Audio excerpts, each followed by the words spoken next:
discussion. I'm not reading out the list of names, since all of us have heard them speak. I'm indeed grateful for the critical questions that many of the members have raised, and I'll try as much as possible to answer most of the questions.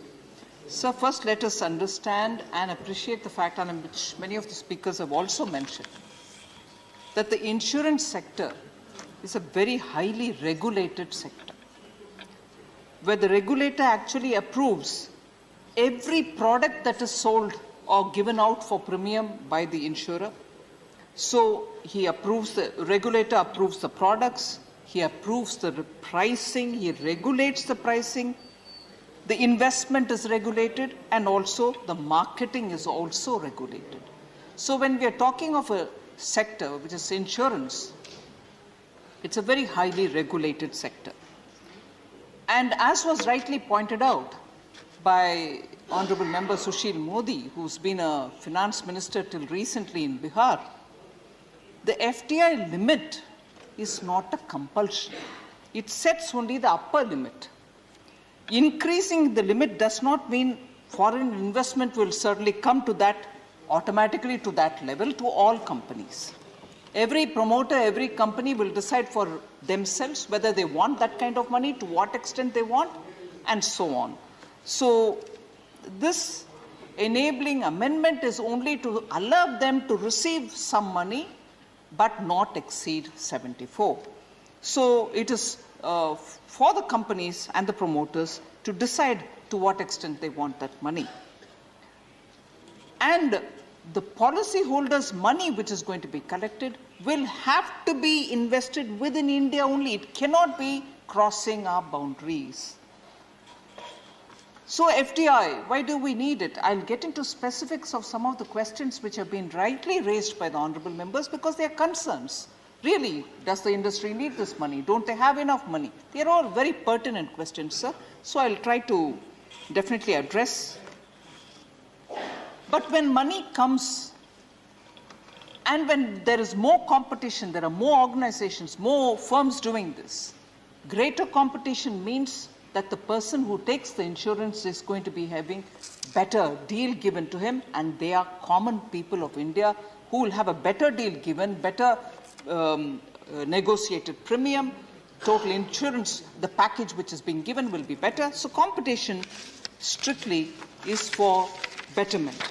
And therefore, I think from the beginning, whether it is at the stage of 2000, from 1999 for that matter, when you wanted to have competition, when you wanted to open up, because rightly 1991 is repeatedly said that opening up is actually bringing in a lot of goodie. Honorable Member Ami Yagnik very clearly voiced, she said, we are all enjoying the benefits of that opening up. Yes, we are enjoying the benefits. Shouldn't we also further it, or should we halt it? After all, that is important for us. All of us have been talking about that extent of bold reform which happened in 1991. And in fact, there are times when we are questioned. You have this political mandate. Why don't you undertake reforms? Look at 91. Look at what at that time, even though they did not have the numbers at that time, 91. What kind of reform? Yes, all of us do know. We give the credit to the twin Narasimha Rao ji with Dr. Manmohan Singh, who brought in that kind of a reform, and all of us talk about it. And Honorable Member Yagnik is right in saying, don't you want to have the benefits of it? All of us should enjoy, and we have that benefit. We should further the benefit, and therefore, I want to just recall the words in October of 2012 of the former Finance Minister P. Chidambaram ji. And I quote, though the Parliamentary Standing Committee headed by BJP leader Yashwant Sinha had recommended retaining FDI cap at 26%, the government has gone for the higher cap so as to meet the growing capital requirement of insurance companies. That logic holds good even today. And I'll tell you why, and I'll prove with data as to why there is a need for more capital to come in. The business is growing. There are more companies coming in. They need money. And I want this one to be placed in the context. When did Shri P.P. Chidambaram say this? This speech was made after the cabinet had approved the proposal for raising the FDI to 49%. So the spirit of wanting to increase, wanting to open up, wanting to also bring in more and more resources is true then, true today too. So then, as I move to answering question, I want to, because some of the critical questions are laying the background for us to discuss this topic and also to analyze it for the questions that have been asked. Anand Sharmaji said insurance companies and promoters do not want Indian-owned and controlled to go. He said that. I just want to place in the context here. In July 2019 budget, sir, I had mentioned that the government had announced, I said it in the budget, the intent to explore higher FDI in insurance, inter alia. There were other sectors also I had mentioned at that time. As a follow-up, the insurance regulator has he was asked to do industry consultation. The IRDAI, which is the Insurance Regulatory Authority, consulted 60 insurers. Is 60 enough? I'll tell you how many insurers there are in this country and what therefore is 60. Consulted 60 insurers, a number of promoters, and also leading industry leaders and chambers, and then reported a clear support for the Indian insurers and stakeholders for increasing the FDI limit from 49% upwards to 74%. And further, on this basis, amending the requirement of Indian-owned and controlled also. Therefore, the instant proposal has come in, and I want honourable members to recognize the fact that the IRDAI had done that extensive consultation. It's all on record. Sir, just for a picture, all of us are rightly concerned about public sector insurers. What will happen? Honourable member, leader of the opposition, Shri Mallikarjun Kharge, raised the issue. What happens to reservation? I'll address those issues as I go through. But I want to first of all underline the fact as to what is the growth in the insurance sector in terms of the number of insurance companies and where are they? How many in public sector, how many in private sector? Let's just see the figures. Sir, insurance companies broadly are categorized into two groups, life insurers and the general insurance. And in the general insurers category, you can broadly have three subgroups. One is the general, which is also taking care of health and other issues. There is a standalone health-only kind of insurers. And a third one which takes care of agricultural insurance. So you have one life and a group of three which are categorized as general insurers. I'll just go down to see how many are in the public sector. Life in public sector, only one. Whereas life in private sector, 23. So there is a total of 24 companies in India which deal with life insurance. Then you move to the second group which has three divisions, which are non-life companies. The first one is the general one, which may also have health related. How many in public sector? 4. And how many in private sector? 22. So total of 26 there. Then standalone health only insurance. Please, please, no interruption. Please, no, please. Standalone health only. Standalone. She is not yielding. She is not yielding. Please take your place. Sir, standalone not health going on only. record. Please, not yielding. Not one in public sector. Just dealing with health alone in public sector, there isn't any. In private, there are 5. So total of 5 standalone health insurers. So then we move to agriculture. Agriculture insurance, there's 1 in public sector, there's none in private sector. So if we want to look at the insurance world, public sector has 6, all categories put together. Private sector has 50 already. Please, Sir, please, Barker. let me finish. I've not even started. this anxiety. Do not speak while sitting, please. Nothing going on Sir. record. Only Minister, please do not disturb. Let me come. Please. I'll answer your questions. I'm not going to Please. leave Binay Vishwam's concern aside, sir. Honorable member, I'll answer each one of the questions to the best of my ability. I will include yours also in answering. So this is the insurance, sir. Reinsurers. How many are there in public sector? 1. How many are there in private sector? 11. 11 are there in reinsurers in private sector. So total of 12. So all insurance put together in public sector, there are 7. In private sector, there are 61 and therefore a total of 68 insurance-related companies. Just for us to have a perspective of what we are talking about when we are saying we are raising this limit, whoever wants to go up to that limit, they want to go, they can, but how many are in the play? Now, therefore, employment-related worries, very genuine, very, very serious matter to be discussed in all seriousness, given the stature of this House. Sir, I've given you a rough total of the total number of companies which are in the insurance market. Now, again, how many employees? Public sector, life and the general category put together has 1,65,000 people. Private sector, again, life and general category all put together, 2,67,000 Indians. They also are people. We'll have to be worried about them as much as those in the public sector. They are also working for their livelihoods. So let's not forget that. Second, these are employees, sir. I'm talking about agents now. Life, general, and then I'll give you the total. Public sector, 12,85,000 in life, 2,60,000 in general, so total of 15,45,000 people in public sector, agents only. Private sector, sir, 11,07,000 in life, 9,97,000 in general, total of 21,04,000 agents in private insurance area. They are agents.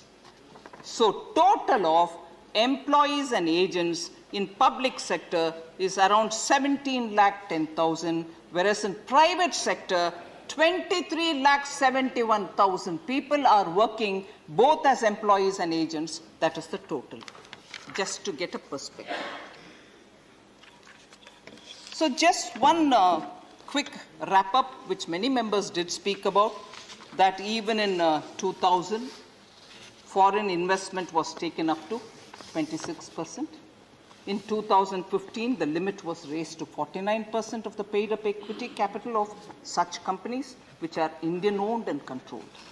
Then in 2015, which many honorable members did refer to, the outcome of the amendment was FDI inflows were allowed, and many members, inclusive of member Turchi Shiva, who gave a different figure, but I will explain that figure, asked about how much actually has come after 2015. 26,000 crores have come post that increase in the FDI limit of 2015. Only 5 years have brought in that kind of money into the country and generated the kind of employment that I've just given you figures of. And the correction about the number 9,000, I'll come to explain as to what it is. 12 new insurance companies have come into play. Each of them, each one of the 12 have come with 26% FDI opened up after 2015. The total asset under management, sir, saw a 76% increase in 5 years.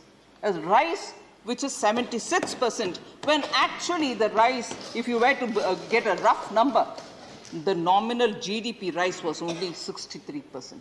The rapidity with which the sector is growing, and therefore the need for more and more resources so that companies can compete and compete healthily. So, just to recap, between 2015 and today, 53 insurance companies were there in 2015. Today, 3 more have come into play, so there are 56. Whereas reinsurers, where there was just 1, today there are 12. Sir, where there was 0 of listed insurance companies, those who got listed in 2015, there was 0. Today there are 6 listed companies. What does listing mean? Everything that they do is available for everybody to see. A stock market regulator regulates them. People like ordinary Indian citizens can buy shares in them, earn dividends out of it. Everything happens openly in the stock markets. So even that's happening. Budget, I've mentioned about it, and post the budget mention of July 2019, I've also said how the insurance regulator had done the consultation. I've said it, I won't repeat it. So what is the situation today? Insurance companies are facing liquidity pressures. Sushil Modi ji, when he spoke about the solvency ratio requirement. You have 100, then you need to keep assets worth 150 or cash to that extent. If you fall from 150 down, you're treated as your solvency ratio is questionable. Therefore, are you under stress? Questions are happening. Continuous monitoring happens from the regulator. So when companies face liquidity pressures, they need more money to come in. And within India, for them to raise, every attempt has been made. They are making it continuously, but maybe adequately not getting liquidity for their operations, both to meet the solvency requirements and also for the business development requirements. And then growth capital is honestly hard to come by. Situation is improving. Today, even banks, when they go to raise capital in the market, they are able to get better response from the market. I'm sure insurance company will also meet the response. So, the regulator, after the consultation, has come up saying, also because of the pandemic, today the borrowings of both the center and the states are also growing. There is such a crowding out because of government borrowing, or because more and more capital is required by corporate agencies. So you need more money to come in for this purpose. So very many honorable members who raised this question saying, isn't there enough money in this country? There's also enough borrowers, and therefore enough is not enough. You need more. And then the regulator also flagged this point that if FDI has to be raised, it has to be raised with adequate safeguards. And that safeguards is what I will get into details of, very clearly looking at both aspects of control and also the ownership, and also the money which is getting collected so that Indian money remains in India. Policyholders' money does not go out of the country. On that, I'll give you specific, although Sushil Modi ji referred to it, and I'm also grateful that we had Ramchandra Singh ji, who also spoke elaborately on it, very crisply but very clearly explaining what this is going to mean. So, what is the nature of this business? Insurance is capital intensive. We all know more money, and Zafar Islam clearly explained, unless you have deep pockets who can fund this activity and wait for long, because the gestation in life is 10 years. Break-even is acquired only by that time. And for the general insurance, 7 to 8 years. So who is going to put that kind of money and wait for 10 years to see it reach a break-even? You need people who have deep pockets, who can come in and within the laws of India function so that insurance can penetrate deep into this country. So this FDI policy that we are talking about is very much in alignment with the objective of the FDI policy which has been brought out by this country, wherein we are very clear to say that the FDI policy is brought in only to supplement domestic long-term capital. Supplement. Because we don't have adequate, we need to have a way in which we can bring in additional resources which can supplement what is available in the country. And what is available in the country is not sufficient. So we need to supplement it.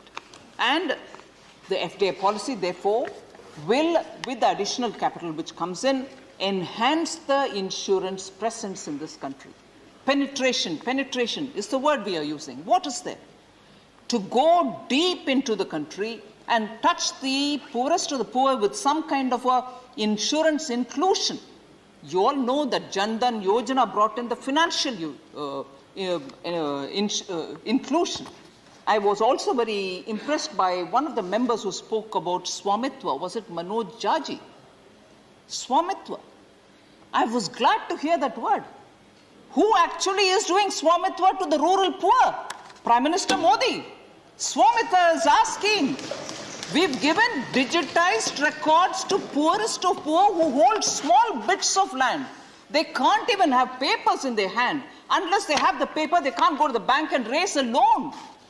Who actually is working for Swamitwa and for the Swamitwa of the poor? You may be a small party, I'm using your word, I'm not saying your party is small, but you said, I belong to small, will you hear my voice? Your voice is what is being heard. And we're doing that work. We are actually delivering, not just hearing your word. So, when somebody else said, I was very sort of hurt, but of course it's the right of every member. The poor will laugh at you. No, the poor are supporting Prime Minister Modi. Poor are saying, here we go, we give you what? Give us Ujjwala, give us gas cylinder, give us water. Nal se jal. No rich man wants Nal se jal. They're poor people who want some jal at their homes. Otherwise, they're carrying 7 or 8 pots and going miles. Rajasthan. In desert area, Bundelkhand, Madhya Pradesh. That's what Prime Minister Modi is doing. Poor are not laughing. They are actually laughing with happiness that here is the Prime Minister who is giving me gas in my house. Here is the Prime Minister who is bringing Nal Se Jal. Here is the Prime Minister who has given me full financial inclusion. Here is the Prime Minister who gives me mudra to do my chota mota venture in the street. Yeah, all right. You will. Don't shift the milepost. First, reach the gas. First, reach the gas to the poorest of poor. So, sir. The poor people are laughing with a sense of joy. I'm not sure if I remember who the honorable member was. Yes, the poor are happy because at least every one of the program of the government is reaching them. And by this, the Pradhan Mantri Jeevan Bima Yojana was launched by us. At 1 rupee per day, you can insure. You can safeguard your life, your limbs. If you were to have an accident, that Bima Yojana gives you money. So, in order to have that kind of a penetration, insurance companies need more money. I want to underline, and also to link it with Atmanirbhar Bharat and say, you're supposed to be, lecturing on Atmanirbhar Bharat. How are you allowing FDI? Yes, we are allowing FDI into this country. We are not saying take our money and go away. That is Atmanirbharta. We are only doing that, sir. So, yeah, we are bringing him back. Don't worry, you list me. Vijay Mallya, Mehul Choksi, Nirav Modi, all your friends are coming back. Please. All day, sir. Yes, I agree. I address you, sir. Vijay Mallya, Nirav Modi, Mehul Choksi, all of them are coming back to face the law of this land. माननीय मंत्री के बयान के अलावा कोई चीज record पे नहीं जा रही है आप बैठकर ना बोलें Sir, therefore, you can have any number of pulling us up. We'll answer every question. But whose dost was Mallya, whose dost was Choksi, whose dost was Nirav Modi, all of us know. And who gave them? Who gave them the money? Who gave them loan? Please. So, sir, Please. no problem. They can keep asking one after the other. Everybody is coming back to this country to face the law of this country, sir. So, it's all right when I can give you the calendar. Sir, again. Please. Again, sir. There was a lot of giving details which are very pertinent details about compare India's insurance sector in terms of its penetration, in terms of the density and so on. Insurance companies, just to have a comparison, sir, I've talked about 2015 to 2020. In 1999, there were only 6 companies in India.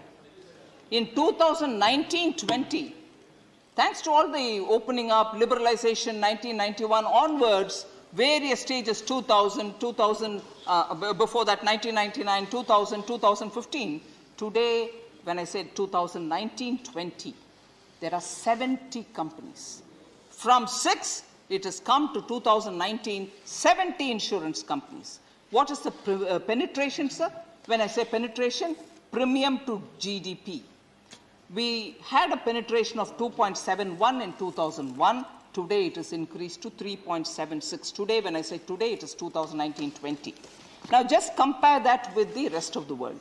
We are talking about India, aspirational India, young India, growing your population.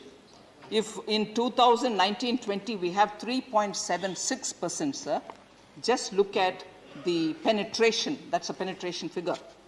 China, 4.3%. South Korea, 10.78%. Brazil, 4.03%. Taiwan, 19.97%. Russia, 1.35%. South Africa, 13.4%. And therefore, the global average, which I think Zafar or somebody did refer, 7.23%, whereas India is still at 3.76%. Now, density, which is premium to the total population. $11.5 it was in 2001-2, whereas now in 2019-20, it has gone up to $78 in India. Now, what is the global figure for that for the year 2019? China, $430, whereas ours is $78. $3,366 in South Korea, $351 in Brazil, $4,993 in Taiwan, $157 in Russia, $803 for South Africa, and $818 is the global average. 818. We are at 78. That is the density. So there is immense opportunity for our insurance sector to grow. Obviously, in September of 2019, FDI limit for insurance intermediaries was enhanced, and therefore a lot of changes happened. One such a change is what was referred to by Tiruchi Shivaji on the amount 9,000. I'll come to specifically talking about that.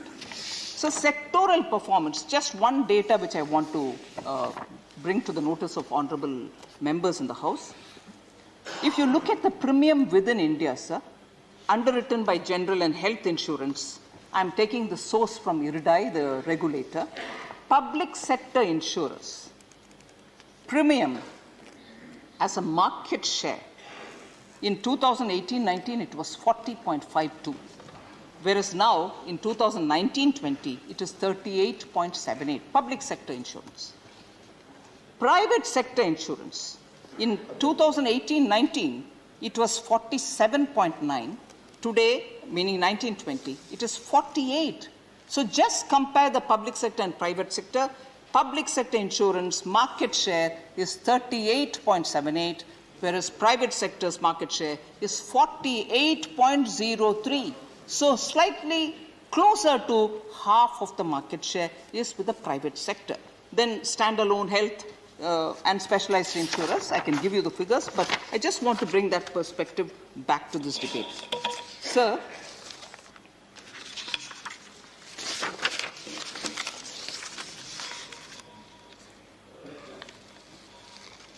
the spirit with which all the committees had spoken, again I want to draw the attention.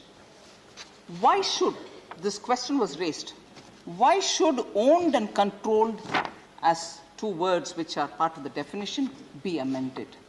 Will it not dilute the sovereignty of the sector? Some honorable member did raise that question.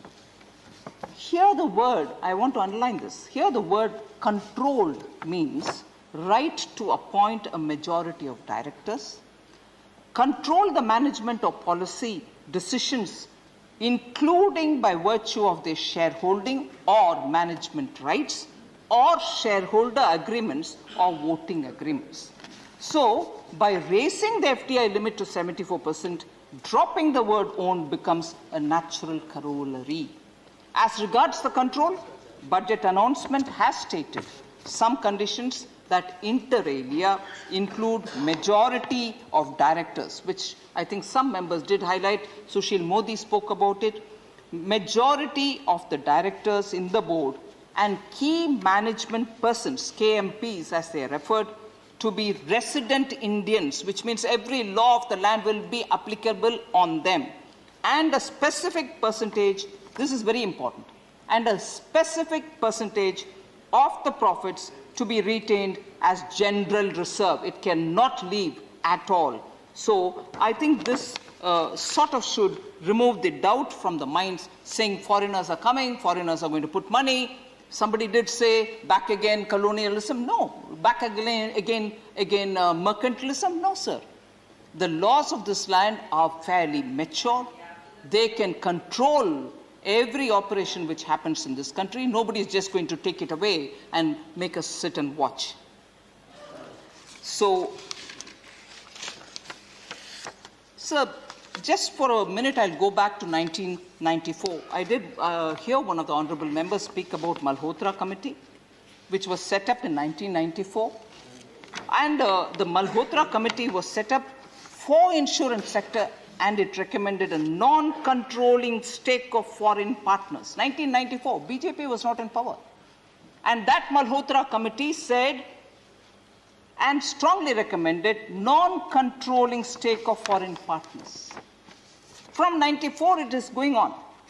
And 1999, the then FM, Sri Yashwant Sinha ji, made this point clearly, that insurance companies will be forced to have foreign equity participation. He said about it at that time, 1999.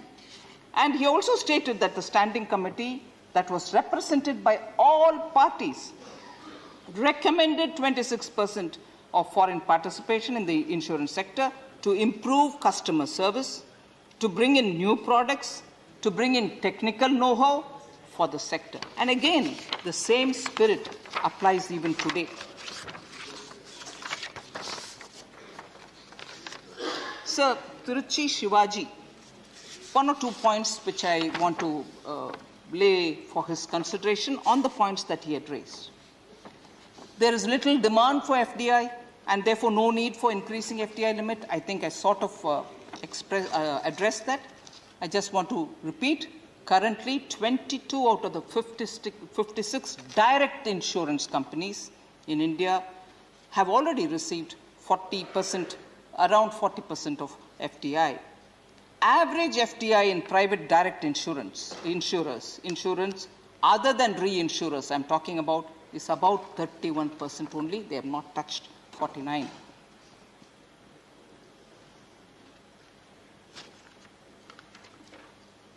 So the safeguards. Again, a lot of members did speak about what kind of safeguards. A few members did speak about the kind of safeguards that we are working. Someone did refer to Section 27E.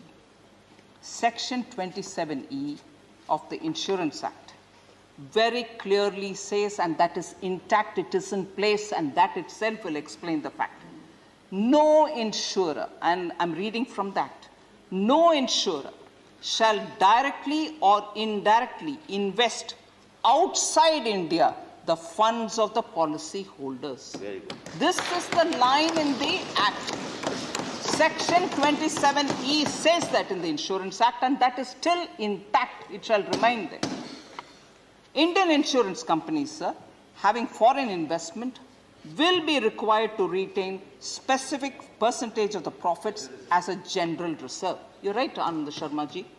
As announced by me in the budget, through rules that would be made to prescribe conditions under the bill.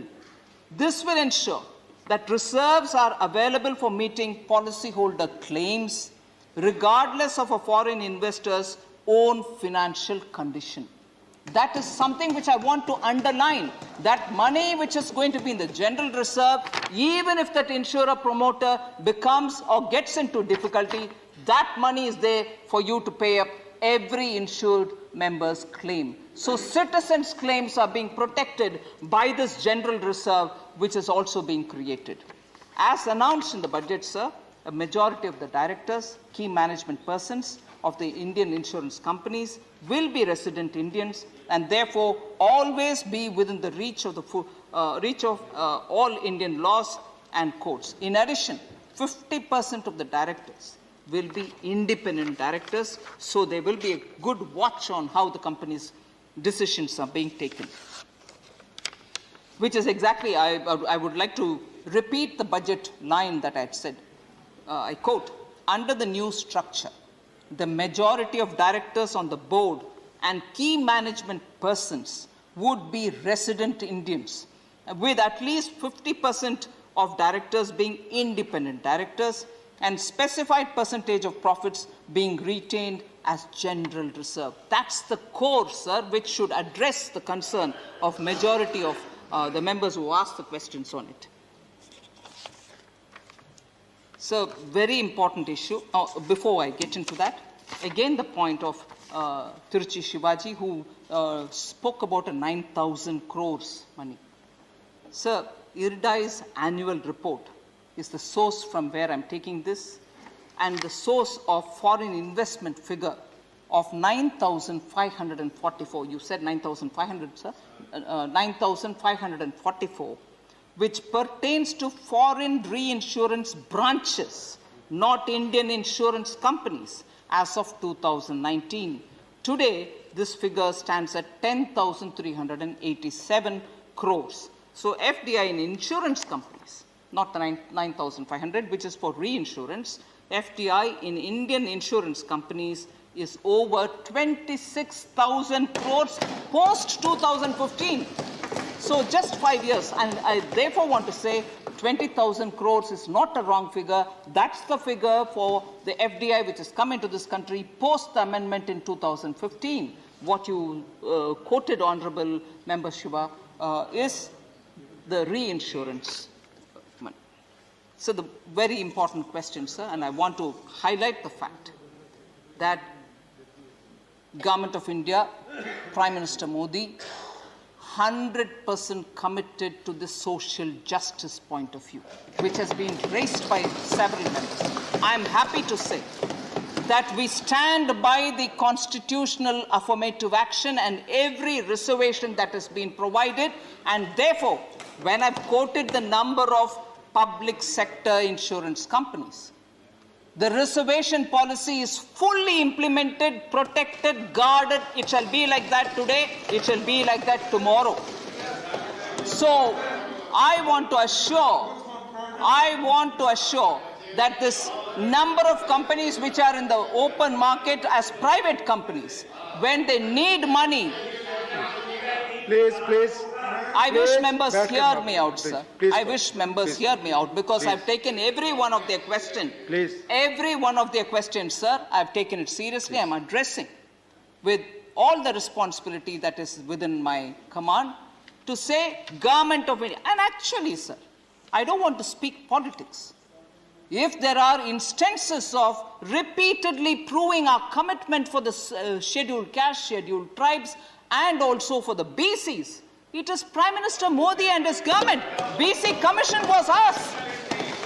SC, reservation. Number of, in between 2014 and 19, sir. Look at what has been committed from the government with immense pride and with a sense of, commitment. Whether it is Dr. Ambedkar's residence in the UK, whether it's Punya Bhumi in Delhi, whether it is Nagpur, every one of Sri Ambedkar's very sacred spaces have been... Please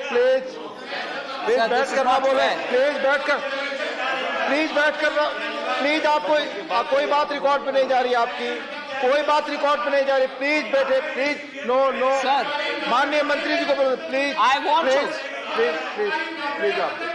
please sir, I want to appeal. Please, nothing is going on record, माननीय मंत्री जी. Sir, I want to appeal. Sir, I want to appeal through you that when I've heard all the members sitting here patiently, which is my duty, I would request every member to kindly listen to the response that I'm giving rather than come Please. disrupting my answers. Please. Please. Please. Every one of the sacred places associated with Dr. Ambedkar was ensured, preserved, Please. protected, Please. updated by Prime Minister Modi Nothing between is going on 2014 and record 19. except Minister's statement. And today, Please. a party, I am now talking politics, please sir. बैठ कर ना बोलें माननीय Have मंत्री some जी का ही बयान patience to जाएगा listen. Record पे please The party which defeated Dr. Ambedkar in an election has the please strength to start shedding, Please. shedding crocodile tears on that. Please please madam So, sir, I want members to do recognize that the way in which within 5 years our commitment to the scheduled caste and scheduled tribes and to the backward classes have been shown is proven. And coming to this, please please please बैठ कर ना बोले please madam please sir, coming to the policy that has been stated as a part of the budget about the presence of strategic sectors, finance, Please. oh my God. Please बैठ कर ना बोले This please is बैठ कर nothing is unbelievable, going on record please madam address please address They don't want, I mean, this has become now, Honorable Deputy Chairman, sir, please I appeal to the members that I was immensely touched and I'm very grateful for that the debate happened. Everybody did voice their concern. I fully take it upon myself that it's my duty to answer, and only request is when I'm answering, kindly hear it out. You can, this kind of, anyway. So, please बैठ कर ना बोले I'm coming back. No, you please please बैठ कर ना बोले Amit कोई बात ji, रिकॉर्ड पे नहीं come जा on. रही please Dr. Yagnik, Please. don't do this. Please Sir, so reservation applies to all those public sector undertaking. Oh, sir, allow me, sir. Please So, the strategic sectors in financial sector is also part of the strategic sectors. And where we have very clearly said there will be presence of the public sector enterprises. And therefore, reservation is protected and reservation will be respected. I want to say this in spite of all the voices which are trying to drown me. Reservation is safe under Prime Minister Modi. Thank you Okay, sir? Next, move on to the other things. So I think I've largely addressed all the questions, sir. Now I will leave it to the honest consideration of all the members to consider to pass this bill.